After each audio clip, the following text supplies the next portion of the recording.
എല്ലാ ദിവസവും ചൊല്ലിയാൽ ജീവിതം അടിമുടി മാറുന്നൊരു പ്രാർത്ഥനയാണ്.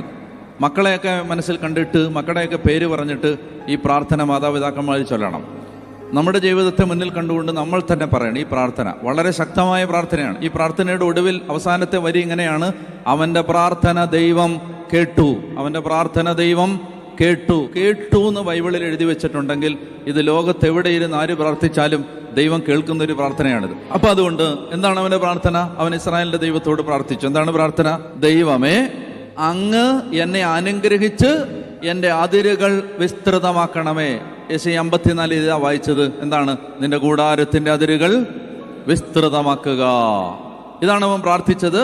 ദൈവമേ, എൻ്റെ അതിരുകൾ എന്നെ അനുഗ്രഹിച്ച് എൻ്റെ അതിരുകൾ വിസ്തൃതമാക്കണമേ. പിന്നെ അങ്ങയുടെ കരം എന്നോടുകൂടി ഇരിക്കുകയും സകല വിപത്തുകളിൽ നിന്ന് എന്നെ കാത്തുകൊള്ളുകയും ചെയ്യണമേ.